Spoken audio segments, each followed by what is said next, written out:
Shalom.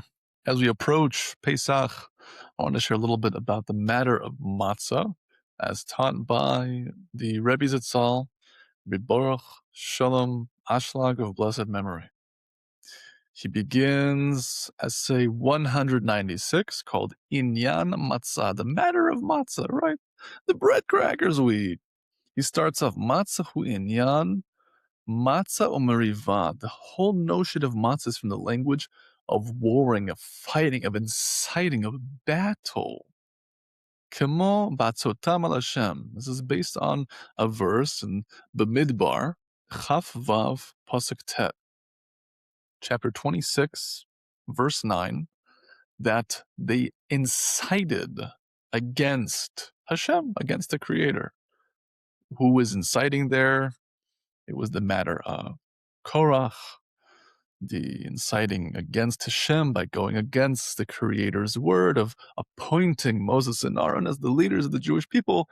And so, in any case, this is coming to bring the notion that matzah is from the notion of incitement, of battling, more specifically, battling the Creator. I remind us that the notion Israel, although Bala Sulam does translate it as Yeshar Kel, straight to God, meaning aligned with thought, speech, and action, to be in service to the Creator, being in a way of mashpia, in a way of giving, in a way of loving, in a way of positive influence. But a standard interpretation as well is that Israel is to wrestle with the Creator. And so this is hinting to that aspect as well. The wrestling, the fighting, knowing that you're actually not growing unless you're in some type of conflict. But Rebbe Adam, I thought, I'm supposed to be calm and things are supposed to be good. I'm supposed to be besimcha and joy. Absolutely. But it's often the case that it's specifically through the challenge that joy is pronounced and manifests. It's through the vessels of pain and suffering. Whether we bring it upon ourselves in a healthy way by doing the inner work and making accountings for our soul, or it comes in from the outside and encompasses and invades our inner being. Either way, the Creator finds a way to make us call out in a desire for help, a desire to be assisted and elevated from above, because it is only He who took us out of Egypt, right? Not an angel, not a minister, rather the Creator's hand itself. Often the case, I would challenge that our human condition leans towards self-sabotage, leans towards chaos, because we are embedded with this desire to receive for itself alone, this egoism. And so it's not easy and it's not natural to say that, in fact, everything is in full alignment and I am totally fine with the Creator can justify any and every action He takes. On the contrary, we're usually in a conflict in of itself. Whether you're stubbing a toe and saying, or something else is happening in your life where you question the validity of the Creator's will itself by the fact that it's not a pleasant experience.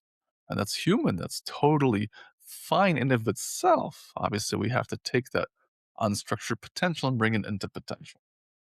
I just want to provide that preface so we have a healthy understanding that it's natural to have this warring, this conflict with the Creator. And it's specifically to the conflict that we are born with a greater desire to leave the conflict and have an exodus of our Pesach. Have an exodus of our Mitzrayim and have a Pesach, have a passing over of these levels. Because we lean towards the left side of the tree, we lean towards the severity, the judgments, the difficulty, the lack. So much of our inner work is to actually warfare with the Creator and step back into the right, into the peace, into the belief, into the faith, into the certainty, into the goodness. That itself is actually the primary essence of our work. To continue, Hadin hu shekol zeh shadam mitasek ba'isa eina mitchametze. That here is the judgment, here's the understanding, that all of this, that which a person involves themselves in the making of the dough and building the bread, it doesn't get sour, it doesn't ferment. Afilu kol hayom, even the whole day, it won't be the case. But when a person is under the control within their consciousness of the Pharaoh, the king of Egypt, who represents their desire to receive for themselves alone, their ego, which is most manifest in the psychological parameter within our nefesh as our limiting beliefs, our self-doubt, the imposter syndromes, our fears, and so forth. He can't do anything for the purpose of heaven. Can't do anything with the pure desire in order to give joy to the Creator. If one is enough within themselves, even the notion of I'm enough even when I'm not enough, and that it's okay to not be okay, as Rebbe Joey Rosenfeld loves to teach. This idea of if I connect to my essence identity, I know that my innermost core is the Creator itself, then I can come from a place of fullness when I'm serving the other. If I'm coming from a place of fullness, now I'm not coming from a place of dependency. I'm not serving the other because I'm trying to get some reward in this world or the next world. I'm not trying to get my prize, my blessing, my salvation. I'm already good, so to speak. And so I can really serve the other. And so my challenge is that the whole conversation of being l'shem shamayim, of having perfect intention to serve Creator, with perfect giving and loving and goodness, is only relevant if we have a healthy relationship with ourselves and actually identify with ourselves as the soul and not identify with the pagamim, not identify with the blemishes. We acknowledge that the blemish is part of the system. We acknowledge the blemish is part of our experience. The blemish is the chaos that we just need to bring into potential. The blemish within holds a most wonderful spark that we're supposed to unveil. The Rebbe Zatzal continues. Va'guf hu berogez al Hashem, and the body is aggravated with the Creator.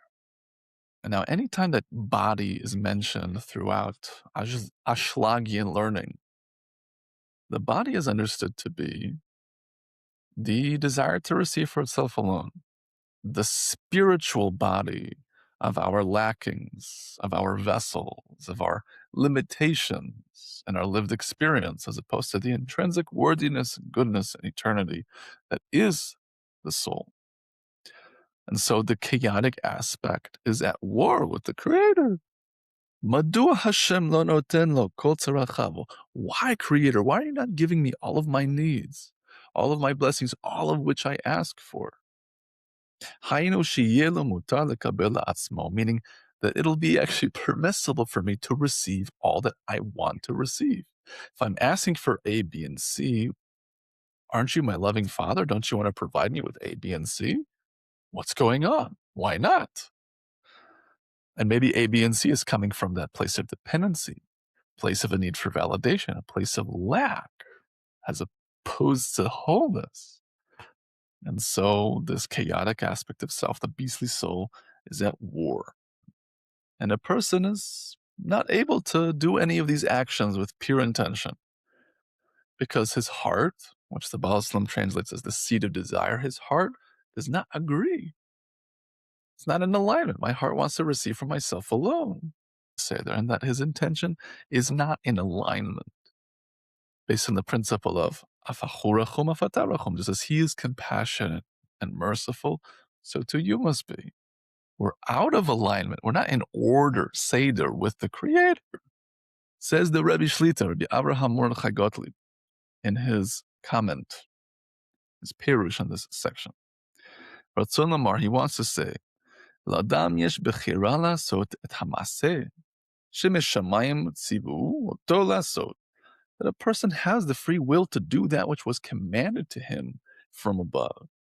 Aval kavanato adayin letolot atzmo, but his intention is still for himself alone. V'hayot she'ala kavana, continues the Rebbe Zatzal, ein hadam balabayit.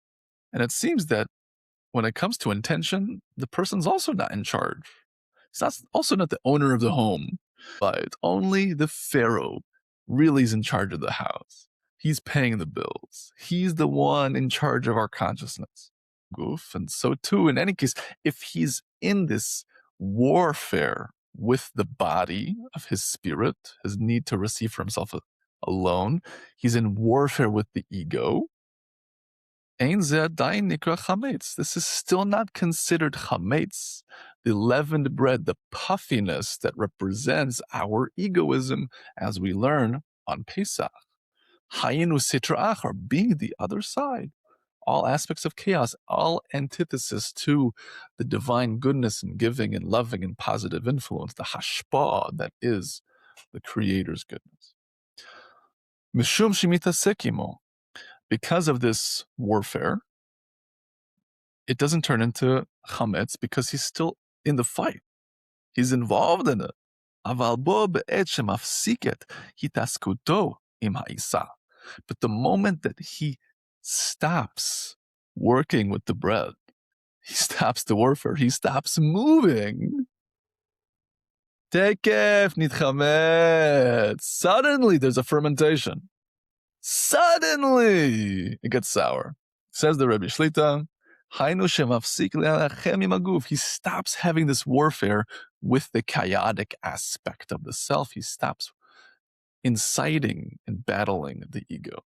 And this is the explanation of they did not stop to cry out for the Creator, and therefore they didn't have the chametz, they didn't have this fermenting, they didn't have the sourness of the puffiness, the leavened bread of the ego, until the Creator revealed himself to them, the King of all kings, revealed and redeemed them.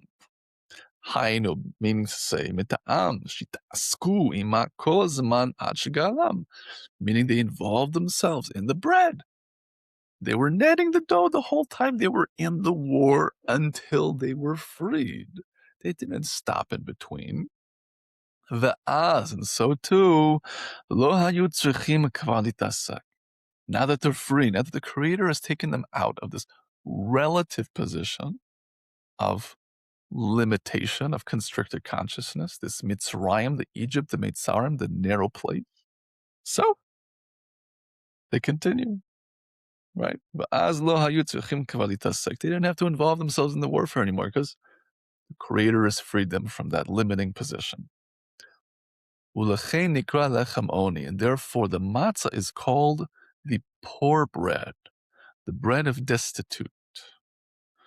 Mishum shadayin hu ani, because the person themselves is povertous. Hainu she'en lo od bechinat hakavana, because he's lacking intention. Rak hamasa, he only has the action. Okay, you have the action, but if you don't have the intention, if you don't put in the energy, if you don't put in your heart in an aligned way of compassion and love, if you don't try to emulate the Creator. In trying to emulate the Creator is trying to try. As the Kotzker Rebbe would teach, that person who wants to be a chassid is called a chassid. Person who wants to be pious is called a pious one. Person who believes they're already pious, that is not a pious one. So even if you want and go infinitely, even if you want to want, it's considered wanting.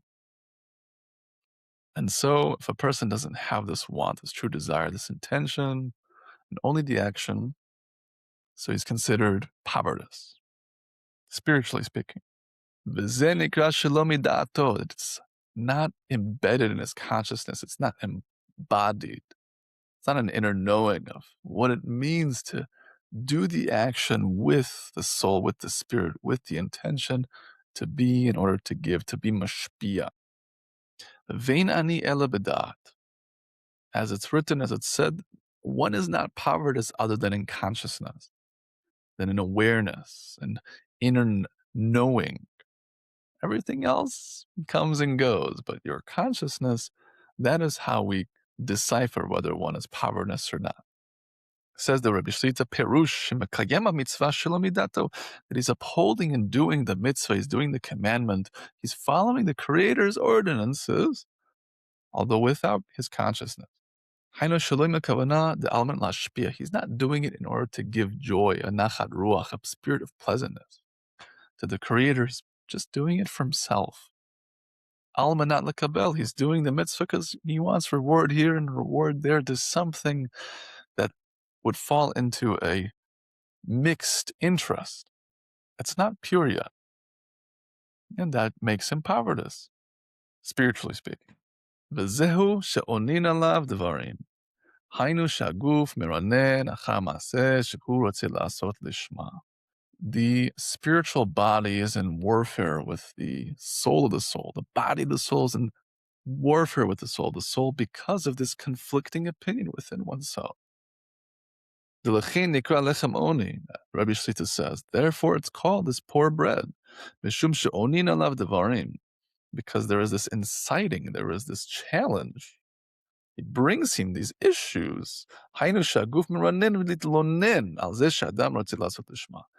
The body is not in agreement, not the literal body, the spiritual body being the chaos and the ego that we default to, is often not a fan of our trying to reprogram towards the positive, towards the good, towards the alignment, towards the wholeness and fullness of the self.